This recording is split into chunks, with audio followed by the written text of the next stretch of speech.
Bonjour à tous. Aujourd'hui, je vais vous ramener au concept de langue. La dernière fois, dans une des vidéos précédentes, nous avons abordé le concept de patois.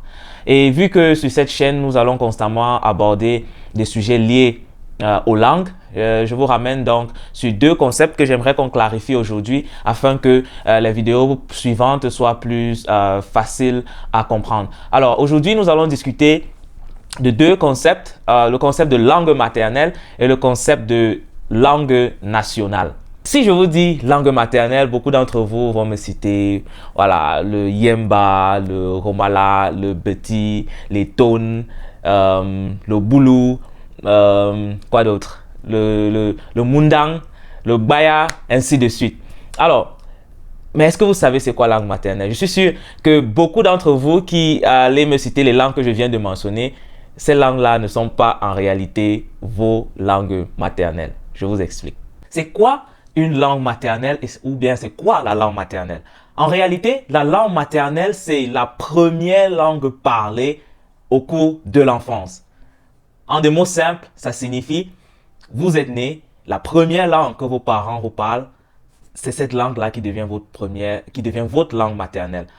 Par exemple, vous naissez à la maison, la première langue qu'on vous parle, c'est le Beti, c'est le Yemba, c'est le Fefe. Alors, ces langues-là deviennent vos langues maternelles. Et puis, si plus tard vous apprenez le français, l'anglais, ça devient des langues ajoutées, des langues supplémentaires, mais votre langue maternelle reste les langues que je viens de mentionner. Cependant, si vous naissez et que dès l'enfance, on vous parle en premier le français, l'anglais, l'espagnol, l'allemand. Ces langues-là deviennent aussi ipso facto vos langues maternelles.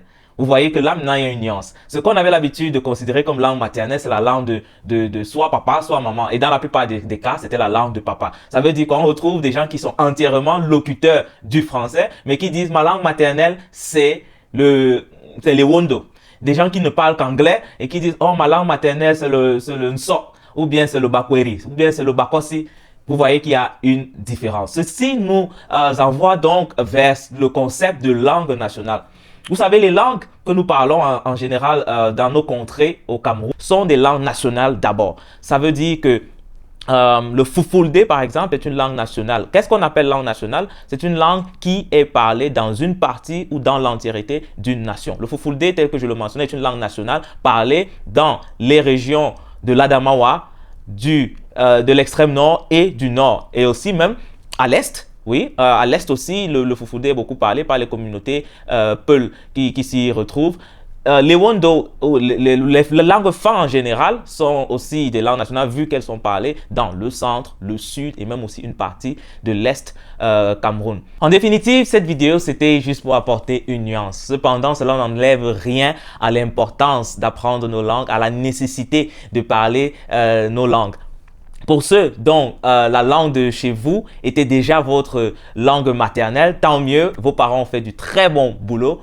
Pour ceux dont la langue maternelle est soit le français ou une autre langue étrangère et qui ne parlent pas encore la langue de chez eux, je vous invite à apprendre vos langues. Car dire que cette langue est ma langue maternelle alors que vous ne la parlez pas, c'est une incongruité. Apprenons nos langues afin déjà de promouvoir notre culture et de promouvoir la sagesse de chez nous. C'était là le sujet du jour. Portez-vous bien. Peace.